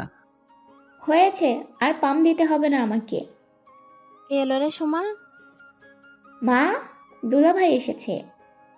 বাবা কেমন আছো? জি মা, ভালো। আপনি কেমন আছেন? তো বাবা, বাড়ির সবাই ভালো আছে তো? জি মা, সবাই ভালো আছে। বাবা উপরে যাও, ইভা রুমেই আছে। আমি ইভার রুমের সামনে এসে, আসতে পারি? ইভা আমার দিকে তাকিয়ে শোয়া থেকে উঠে বলল, তুমি কখন এলে? আর বাইরে দাঁড়িয়ে আছো কেন? ভেতরে আসো। আমি ভিতরে গিয়ে সোফায় বসলাম। তুমি ফ্রেশ হয়ে নাও, আমি তোমার জন্য কফি বানিয়ে আনছি। আমি ফ্রেশ হয়ে এসে দেখি ইভা কফি নিয়ে দাঁড়িয়ে আছে। এই নাও। আমি কফিটা নিয়ে বেলকনিতে দাঁড়িয়ে কফি খাচ্ছি। ইভার রুমের বেলকনিটা খুব সুন্দর। বেলকনিতে কয়েক ধরনের ফুলের গাছ আছে, খুব সুন্দর দেখতে। সুমা মনে হয় এগুলো দেখাশোনা করে। বেলকনিতে খুব সুন্দর মনোরম পরিবেশ একটা। আমি কফি খাচ্ছি আর মনোরম সৌন্দর্য উপভোগ করতে লাগলাম। অর্ধেক কফি খেতেই হঠাৎ ইভা এসে ছো মেরে কফিটা খেয়ে গেল। এটা কি হলো? তোমার আর খেতে হবে না, বাকিটা আমি খাবো। বলে ইভা কফিতে চুমুক দিল। আজব তো, নিজের জন্য একটা বানিয়ে আনলেই তো পারে, আমারটা নিয়ে গেল। আমি আর সেখানে দাঁড়িয়ে না থেকে রুমে এসে পড়লাম। রুমে এসে একা একা ভালো লাগছে না, তাই গল্প লিখতেছিলাম। দুলাভাই, রুমে কার সাথে এত চ্যাটিং করেন? আমি সামনে তাকিয়ে দেখি সুমা। চ্যাটিং করি না শালিকা, গল্প লিখছিলাম। এখন গল্প লিখতে হবে না, চলেন ছাদে যাই, আড্ডা দিব। আপু, তুইও চল না। তারপর ছাদে তিনজন বসে আড্ডা দিলাম। সুমা মেয়েটা না খুব মিশুক, এত কথা বলতে পারে মেয়েটা। কথা বলতে শুরু করলে থামতেই চায় না। শাশুড়ি আম্মা ছাদে এসে ডেকে গেছেন রাতের খাবার খাওয়ার জন্য, তাই নিচে চলে যাই। নিচে গিয়ে খাবার টেবিল দেখে তো আমার চোখ কপালে উঠে গেল। এত খাবার! খাবার দেখে মনে হচ্ছে এই বাড়িতে থেকে যাই আজীবন, জামাই আদর পাবো। খেতে বসে তো পড়লাম আরেক বিপদে। কি বাবা, কিছুই তো খাচ্ছ না? এটা নাও ওটা নাও না করার শর্তেও জোর করে দেয়। এত খাবার মনে হয় আমি জীবনেও খাইনি। খাওয়া দাওয়া শেষে রুমে চলে আসি। এই, তোমার মা কি আমাকে মারার প্ল্যান করছে নাকি? ইভা আমার দিকে অবাক হয়ে তাকিয়ে আছে। জোর করে এত খাবার খাওয়ালো, আমার খুব ক্লান্ত লাগছে। আচ্ছা, একটা বালিশ দাও, আমি ঘুমাবো। শোনো, তুমি খাটে ঘুমাও, আমি সোফায় থাকি। না থাক, তুমি খাটে থাকো। আমাদের বাড়িতে এসে তুমি সোফায় থাকবে তা হয় না। তোমার সোফায় থাকা অভ্যাস নাই, তুমি থাকতে পারবে না। আচ্ছা ঠিক আছে, আমরা দুজনেই খাটে থাকি, মাঝখানে কোলবালিশ থাকবে। আচ্ছা ঠিক আছে। বলে আমি খাটে একপাশে শুয়ে পড়লাম। সকালবেলা ঘুম ভাঙতেই আমার বুকে ভারী কিছু একটা অনুভব করলাম। চোখ খুলে দেখি ইভা আমার বুকে মাথা দিয়ে শুয়ে আছে। তখন যে আমার কি ভালো লাগছিল তা বলে বোঝাতে পারবো না। এই প্রথম ইভার আমার এত কাছে এসেছে। নিজের অজান্তেই ইভাকে আমি জড়িয়ে ধরি। কখন যে আবার ঘুমিয়ে গেছি বলতেই পারিনি। ইভার ডাকে আবার ঘুম ভাঙলো আমার। ইভা একটা মুচকি হাসি দিয়ে বলল, এখন আমাকে ছাড়বে নাকি এইভাবে জড়িয়ে ধরে রাখবে? ও সরি। এই যা খেলাম একটা বাস। কেন? যখন ঘুমিয়ে গেছিলাম। লজ্জায় এখন আমার মাথা কাটা গেল। ইভা ফ্রেশ হয়ে এসে আমার দিকে তাকিয়ে মুচকি একটা হাসি দিল। আমি পুরো লজ্জায় শেষ হয়ে গেলাম। যাও, আর লজ্জা পেতে হবে না, ফ্রেশ হয়ে এসো। মা কয়েকবার ডেকে গেছেন নাস্তা করার জন্য। আমি বিছানা হতে উঠে ফ্রেশ হতে চলে গেলাম। ফ্রেশ হয়ে এসে ইভার সাথে নিচে গেলাম। আমি আর ইভাই শুধু খেতে বসেছি। মনে হয় অন্যরা খেয়ে ফেলেছে। কি দুলাভাই, আপু কি রাতে ঘুমাতে দেয় না? সকালবেলা এত ঘুমান। সুমা, তুই চুপ করবি? আর তুই কলেজে যাসনি কেন? আজকে দুলাভাইয়ের সাথে ঘুরতে যাব। আচ্ছা ঠিক আছে, বিকালের দিকে যাব। না, দুলাভাইকে এখন শপিংয়ে নিয়ে যাব, কিছু কেনাকাটা করে তারপর বিকাল দিকে ঘুরতে যাব। খাইছে রে আমারে, এই মেয়েকে নিয়ে মার্কেটে গেলে তো আমার পকেট পুরো ফাঁকা করে দিবে। বিয়ে করলে এই এক জ্বালা, শ্বশুর বাড়ি গেলে শালা শালিকা পকেট পুরো ফাঁকা করে ফেলে। লজ্জায় কিছু বলাও যায় না। যারা বিয়ে করেছেন তারা এই বিষয়ে আমার থেকেও বেশি জানেন। দুপুরের দিকে সুমাকে নিয়ে মার্কেটে গেলাম। সুমা শুধু ঘুরে ঘুরে দেখে, কিছুই পছন্দ হচ্ছে না। অবশেষে 2টা জামা নিল। আমিও ইভার জন্য পছন্দ করে একটা নীল শাড়ি কিনলাম। বিয়ের পর কিছুই দেয়নি মেয়েটিকে, কোনোদিন কিছু চাইও নি মেয়েটি। সুমাকে নিয়ে একটা রেস্টুরেন্টে গেলাম। লাঞ্চ করে বাসায় চলে আসি। আমি রুমে গিয়ে দেখি ইভা শুয়ে আছে। আমি শাড়ির প্যাকেটটা খাটে রেখে ফ্রেশ হতে গেলাম। ফ্রেশ হয়ে এসে দেখি ইভা শাড়িটা দেখতেছে। শাড়িটা কি আমার জন্য এনেছো? না, এটা রিক্তার জন্য কিনেছিলাম। তুমি যেহেতু প্যাকেটটা খুলে ফেলেছো তাহলে তুমি রেখে দাও। মিথ্যা বললাম, সত্যিটা তো আপনারা জানেন। ইভা ছলো ছলো চোখে আমার দিকে তাকিয়ে আছে। মনে হয় এখনই বৃষ্টি নামবে, তাই আমি আর কিছু না বলে রুম থেকে বেরিয়ে যাই। বিকালে সুমা আর আমি ঘুরতে যাব। ইভাকে বললাম আমাদের সাথে যাবে কিনা। ইভার নাকি ভালো লাগছে না, তাই যাবে না। আমি সুমাকে নিয়ে একটা নদীর পাড়ে গেলাম। সেখানে কিছুক্ষণ ঘোরাঘুরি করি। সুমা বায়না ধরল ফুচকা খাবে, তাই রাস্তার পাশে একটা ফুচকার দোকানে দাঁড়াই। সুমা ফুচকাওয়ালা মামাকে বেশি করে ঝাল দিতে বলল। সুমা 2টা ফুচকা খেয়েই ঝালে কাতরাতে লাগলো। পানি পানি দুলাভাই পানি। মামা পানি দেন।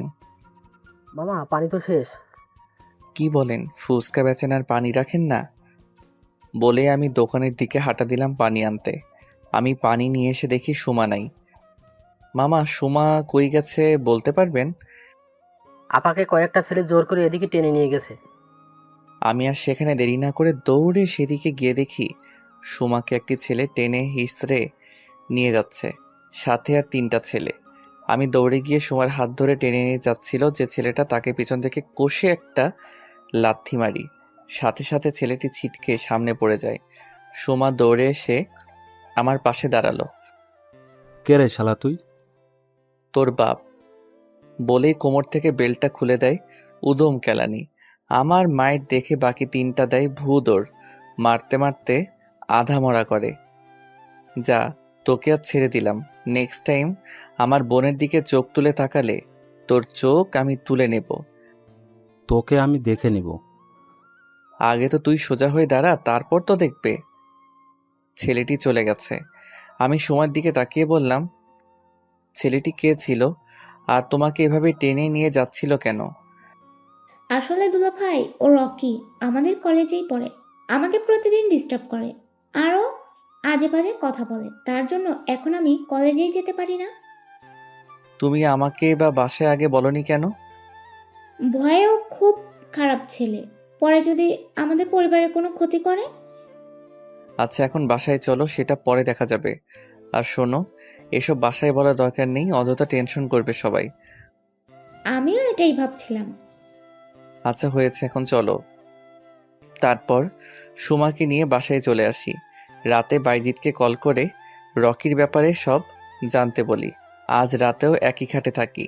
মাঝখানে কোলবালিশ রেখে সকালবেলা ইভার ডাকে ঘুম ভাঙে। আমি বললাম, কি হয়েছে, এত সকালে ঘুমটা ভাঙালি কেন? মা ফোন করেছিল, বাবার শরীরটা নাকি ভালো না, তাই আমাদেরকে বাসায় চলে আসতে বলল। কি হয়েছে বাবার? তেমন কিছু না, রাতে নাকি প্রেশারটা একটু বেড়ে গেছিল। আচ্ছা তুমি রেডি হয়ে নাও, আমরা এখনই চলে যাব। আচ্ছা তুমি ফ্রেশ হয়ে আসো, আম্মু নাস্তা রেডি করছে, খেয়েই চলে যাব। আমি ফ্রেশ হয়ে নাস্তা করে শ্বশুর শাশুড়িকে সালাম করে সুমার কাছে যাই। শোনো, একদম ভয় পাবে না, যদি কোনো সমস্যা হয় তাহলে আমাকে জানাবে। ঠিক আছে দুলাভাই। তারপর আমি আর ইভা বাইকে করে বাসায় চলে আসি। আমি মাকে বললাম, মা বাবা কই? বাবার কি হয়েছে? তেমন কিছু না, রাতে প্রেশারটা একটু বেড়ে গেছিল, এখন ঠিক আছে, তাই অফিসে গেছে। এই শরীর নিয়ে তুমি বাবাকে অফিসে যেতে দিলা? তুই জানিস না তোর বাবা কিরকম, আমার কথা কখনো শুনে? আচ্ছা, আমি রুমে গেলাম। বলেই রুমে চলে আসি। বিকালবেলা বন্ধুদের সাথে আড্ডা দিতে শিমুলতলি গেলাম। কিরে, শ্বশুরবাড়ি হতে চলে আসলি যে? তোদেরকে ছেড়ে ভালো লাগছিল না, তাই চলে আসলাম। আচ্ছা শুন, রকি ছেলেটার ব্যাপারে খোঁজ নিয়েছিলাম। ছেলেটা তেমন ভালো না, বাবা কোটিপতি, তাই ছেলে যা ইচ্ছে তাই করে বেড়ায়। আরও একবার যা বলে তা করেই ছাড়ে। আচ্ছা বাদ দে এসব। মিমের কি খবর? মিমের কথা আর বলিস না, শুধু প্যারা দেয়। বিয়েটা কর, তারপর বুঝবি প্যারা কাকে বলে, কত প্রকার ও কি কি। বন্ধুদের সাথে আরো কিছুক্ষণ আড্ডা দিয়ে রাতে বাসায় আসি। কলিং বেল দিতেই ইভা এসে দরজা খুলে দিল। তুমি ফ্রেশ হয়ে এসো, আমি খাবার রেডি করছি। আচ্ছা। আমি ফ্রেশ হয়ে এসে ডিনার করলাম আর ইভাকে বললাম, বাবা কোথায়? বাবা মা রুমেই আছে। আচ্ছা তুমি রুমে যাও, আমি বাবার সাথে দেখা করে আসি। আসতে পারি? আয়, পাগল ছেলে আমার। বাবা, তোমার শরীরটা এখন কেমন? ভালো। তুই কখন এলি? আমি সেই সকালে এসেছি, এসে দেখি তুমি অফিসে চলে গেছো। বাবা মার সাথে আরও কিছুক্ষণ আড্ডা দিয়ে রুমে চলে আসি। আমি যে বালিশ নিয়ে সোফায় ঘুমাতে যাব এমন সময়, তুমি খাটেই থাকো। আচ্ছা ঠিক আছে। তারপর আমিও খাটের একপাশে শুয়ে পড়ি। এভাবেই কেটে যায় আরও 15 দিন। এখন আমি আর ইভার সাথে খারাপ ব্যবহার করি না। রিক্তাও কানাডায় চলে গেছেন লেখাপড়ার জন্য। ইভার সাথে আগের মতোই বন্ধুত্ব হয়। ইভাও আমাকে খুব কেয়ার করে। রোজ রাতেই ইভা আমাকে ঘুমের মাঝে জড়িয়ে ধরে। খুব ভালোই কাটছিল আমাদের দিনকাল। কিন্তু হঠাৎ একদিন একটা অচেনা নাম্বার হতে একটা SMS আসে আমার মোবাইলে। SMS-টা দেখে তো আমার মেজাজটা খারাপ হয়ে গেল। কয়েকটা কল দিলাম এই নাম্বারে, কিন্তু নাম্বারটা SMS দিয়ে বন্ধ করে রাখছে। রাগে আমার শরীরটা ফেটে যাচ্ছে। রাখবই না বা কেন? অচেনা একটা মানুষ আমার স্ত্রীর সম্পর্কে বাজে মন্তব্য করবে, আমি বসে থাকবো? SMS-টা ছিল এই: মিস্টার শাওন আকন্দ, আপনি কি জানেন আপনার স্ত্রী পরকীয়ায় আসক্ত? নিজের স্ত্রী সম্পর্কে এমন বাজে কথা শুনলে কারই বা রাগ উঠবে না? আমি এই কথাটা আর ইভাকে না বলে নিজে নিজেই খুঁজতে থাকি কে হতে পারে এই তৃতীয় লোক যে আমার আর ইভার মাঝে ঝামেলা সৃষ্টি করতে চায়। রাতে আমি আর ইভা শুয়ে আছি, হঠাৎ ইভার মোবাইলে অচেনা নাম্বার হতে একটা কল আসে। ইভা কলটা রিসিভ করলো। হ্যালো, কে বলছেন? আমি যেই হই না কেন, আমি আপনার স্বামী সম্পর্কে একটা ইনফরমেশন দেওয়ার জন্য কল করেছি। কি ইনফরমেশন বলেন? আপনি কি জানেন আপনার স্বামী আপনাকে রেখে আর একটা বিয়ে করেছে? হোয়াট? ইভা কথা বলতে বলতে বেলকনিতে চলে গেল। আপনি যদি চান আমি আপনাকে প্রমাণ দিতে পারি। আপনি কালকে বিকাল 5টায় লেকের পাড়ে চলে আইসেন। আচ্ছা, আমি আসবো। এদিকে আমি ভাবছি ইভা এত রাতে কার সাথে কথা বলে, আর আমার সামনে কথা না বলে বেলকনিতে চলে গেল। নাকি অচেনা লোকটির কথাই ঠিক, না ইভার দিকে নজর রাখতে হবে। ইভা রুমে এসে শুয়ে পড়ল। কারো চোখে কোনো ঘুম নাই। ইভা ভাবছে, শাওন কি সত্যি আর একটা বিয়ে করেছে? লোকটি বললো তো প্রমাণ দিবে। না, কালকে লোকটার সাথে দেখা করলেই সব জানতে পারবো। সকালে ঘুম ভাঙতেই দেখি ইভা রুমে নাই। মনে হয় বাথরুমে হবে। অনেকক্ষণ হলো এখনো ইভা বাথরুম থেকে বের হলো না। তাই বাথরুমে গিয়ে দেখি দরজা খোলা, ভিতরে গিয়ে দেখি ইভা নেই। তাড়াতাড়ি করে নিচে গেলাম। মা, ইভা কই? ও তো কিছুক্ষণ আগেই বের হলো, বললো কি নাকি কাজ আছে। ইভার এত সকালে কি কাজ? আচ্ছা ঠিক আছে, তুমি নাস্তা রেডি করো। রুমে গিয়ে দেখি মোবাইলে সেই নাম্বার থেকে একটা SMS আসছে। তাড়াতাড়ি করে SMS-টা ওপেন করি। কি শাওন সাহেব, আমার কথা কি এখনো বিশ্বাস হয় না? তাহলে আজ বিকাল 5টায় লেকের পাড়ে চলে আইসেন, তাহলেই সব দেখতে পারবেন। SMS-টা দেখে আমার মাথাটা পুরো আউলিয়ে গেল। কি হচ্ছে এসব আমার সাথে? এদিকে ইভা সকাল সকাল বাসা থেকে বের হয়ে গেছে রিক্তার খোঁজ নিতে। আজ কয়েকদিন হয়ে গেল রিক্তাকে দেখছি না। না, আজ রিক্তার খোঁজ নিতেই হবে। আমাকে জানতেই হবে রিক্তা কোথায়। আর রিক্তা ছাড়া তো আর শাওনকে কোনো মেয়ের সাথে দেখিনি। ইভা রিক্তার খোঁজ নিয়ে জানতে পারে রিক্তা দেশের বাইরে চলে গেছে লেখাপড়ার জন্য। ইভা মনে মনে ভাবে, রিক্তা যদি দেশের বাইরেই চলে যায় তাহলে শাওন কাকে বিয়ে করলো আর কে হতে পারে?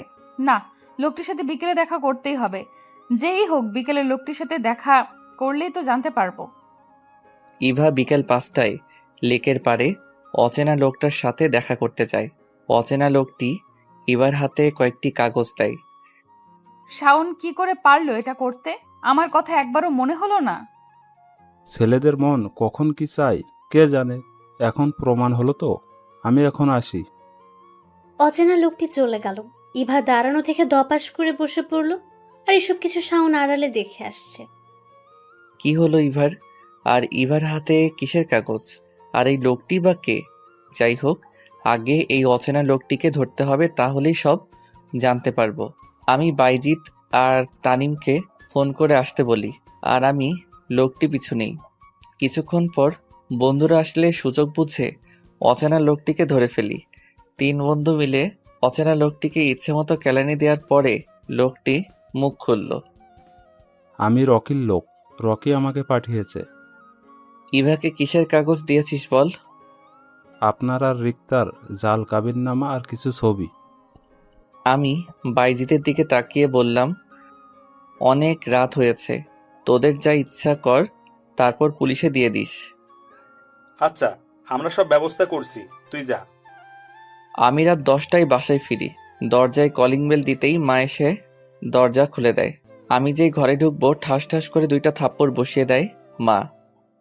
তুই এক্ষুনি বাসা থেকে বেরিয়ে যা, তোর মতো কুলাঙ্গারের এই বাসায় জায়গা নেই।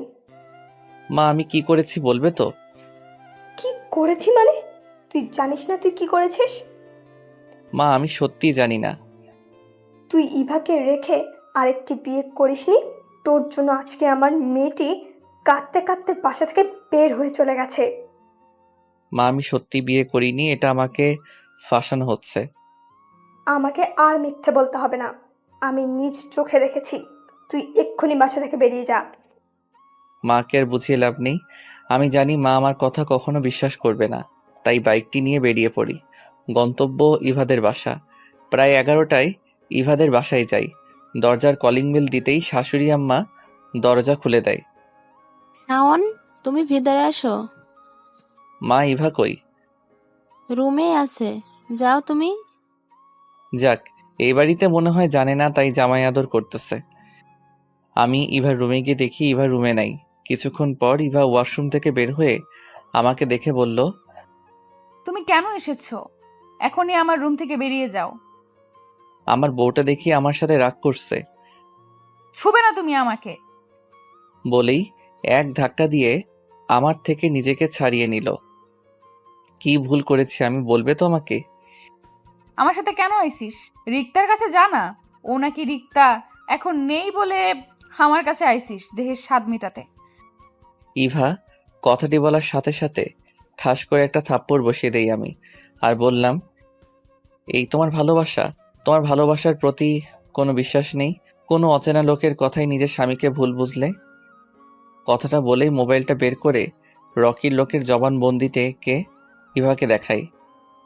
আচ্ছা বুঝলাম, বিয়ে না হয় করিনি, তুমি তো রিক্তাকে ভালোবাসো। কে বলেছে? আমার এত সুন্দরী বউ থাকতে এই রিক্তাকে ভালোবাসতে যাব? দাঁড়াও রিক্তাকে একটা কল দেই। বলেই রিক্তাকে কল দিয়ে লাউড স্পিকার অন করে দেই। রিক্তা বলল, কিরে, কি খবর? তোর বউকে এখনো কি জ্বালাস নাকি বলে দিয়েছিস? না রে, তোর ভবিষ্যতের সাথে কথা বলবে। দে ভাবিকে কথা বলি। দিতে হবে না, লাউড স্পিকার দেওয়া আছে, তুই কথা বল। সরি ভাবি, আপনাকে অনেক জ্বালিয়েছি। আসলে আমি আপনাকে বলে দিতে চাইছিলাম, কিন্তু শাওনের নাকি আপনাকে জ্বালাতে খুব ভালো লাগে, তাই আমাকে বলতে দেয়নি। কি আমাকে ফাঁসানো হচ্ছে? তোর ভালো হবে না কিন্তু। ভাবি দেখছেন শাওন কি বলে? আপু, আপনি কোনো চিন্তা করবেন না, আমি শাওনকে দেখে নেব। রিক্তার সাথে কথা বলা শেষ করার সাথে সাথে ইভা আমার উপর ঝাঁপিয়ে পড়ল। কি, আমাকে জ্বালাতে তোমার ভালো লাগে তাই না? বলেই আমাকে মারতে থাকে। আমি ইভাকে এক টান দিয়ে আমার বুকে নিয়ে আসি। আস্তে করে ইভার মাথাটা ধরে ধীরে ধীরে ইভার ঠোঁটের দিকে আমার ঠোঁট এগোতে থাকি। হঠাৎ ইভা আমার মুখে হাত দিতেই আমাকে আটকে দেয়। আমি লজ্জায় মাথা নিচু করে রাখি। ইভা আমার গালে একটা কিস করে দৌড়ে পালিয়ে যায়। যা বাবা, আমি লজ্জা পাচ্ছি আর সে কিস করে চলে গেল। কিছুক্ষণ পর ইভা আমার জন্য খাবার নিয়ে আসলো। নাও খেয়ে নাও, আমি জানি তুমি কিছুই খাওনি। তুমি খাইয়ে দাও। আচ্ছা হা করো। ইভা 2 নলা খাইয়ে দেওয়ার পর আমি বললাম, এখন তুমি খাও, আমি জানি তুমিও খাওনি। না আমি খাবো না। কেন খাবে না? বারে, আমি তোমায় খাইয়ে দিয়েছি, তুমি আমায় খাইয়ে দিবে না? ও সরি, প্লেটটা আমার হাতে দাও, আমি তোমায় খাইয়ে দিচ্ছি। আমি ইভাকে খাইয়ে দিয়ে প্লেটটা টেবিলে রেখে দিলাম। আচ্ছা শাওন, তুমি কি এখনো আমায় আগের মতোই ভালোবাসো? আমি ইভাকে জড়িয়ে ধরে বললাম, পাগলি। তাহলে এতদিন আমায় কষ্ট দিলে কেন? আসলে আমি তোমাকে বোঝাতে চেয়েছিলাম ভালোবাসা কি, আর নিজের কাছের মানুষের অবহেলা করলে কতটা কষ্ট লাগে। আর আমি তোমাকে তোমার জন্মদিনের দিন বলে দিতাম। আচ্ছা এখন বললে কেন?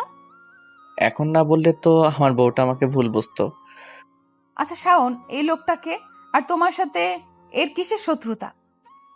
পরে একদিন বলবো, এখন অনেক রাত হয়েছে, চলো ঘুমাবো। ইভা খাটের একপাশে শুয়ে পড়লো। তখন আমি বললাম, ইভা, ইভা একটু এদিকে আসো না। এখন না, আগে পড়ালেখা শেষ করো, তারপর যখন নিজের টাকায় বউকে খাওয়াতে পারবে তখন কাছে আসবো। এখন জাস্ট তোমায় জড়িয়ে ধরে ঘুমাবো। তাও হবে না, আমি জানি তোমার স্বভাব, জড়িয়ে ধরতে দিলেই অন্য কিছু চাইবে। লাগবো না তোমায় জড়িয়ে ধরতে। বলেই আমি মন খারাপ করে অন্য পাশে শুয়ে পড়ি। কিছুক্ষণ পর ইভা বলল, আমার বাবুটা কি আমার সাথে রাগ করেছে? আচ্ছা জড়িয়ে ধরো। লাগবে না। তোমার না লাগলেও আমার লাগবে। আমার তো স্বভাব খারাপ, জড়িয়ে ধরলে অন্য কিছু চাইতে পারি। চাইলে চাইবে, আমার সমস্যা নেই। আমি শোয়া থেকে লাফ দিয়ে বসে বললাম, সত্যি? তাহলে চলো না শুরু করি। কি শুরু করব?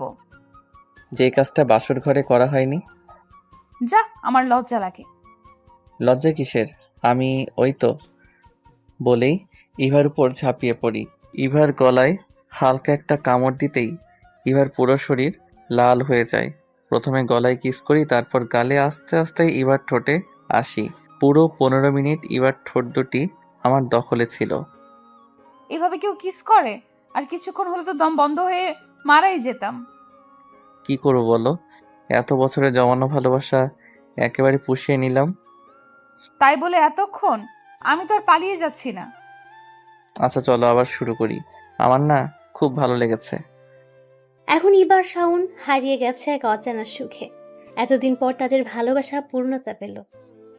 5 বছর পর আমি বাসায় এসে কলিং বেল দিতেই শাওমি এসে দরজা খুলে দেয়। শাওমি আমার মেয়ে। মামনি, তোমার আম্মু কই? আব্বু, আম্মু রুমে আছে, তুমি যেও না, আম্মু খুব রেগে আছে। তো মামনি, আমি যদি না যাই তাহলে তোমার আম্মুর রাগ ভাঙাবে কে? আমি শাওমিকে কোলে নিয়ে রুমে গেলাম আর বললাম, আমার বউটা দেখি আমার সাথে রাগ করে আছে। তুমি ছুবে না আমায়।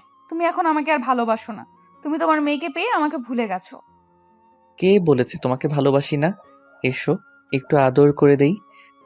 আমি ইভার গালে একটা কিস করি, তখন আমার মেয়ে বলে, আব্বু, আমাকেও একটা পাপ্পি দাও। দেখেছো তোমার মেয়ে কত হিংসুটে? আমাকে দিয়েছো বলে তাকেও দিতে হবে। রাখবে তোমার ঝগড়া? এসো মামনি, তোমাকে একটা পাপ্পি দেই। আর এইভাবে চলতে থাকে আমার সুখের সংসার। আপনারা সবাই দোয়া করবেন আমাদের জন্য। খোদা হাফেজ।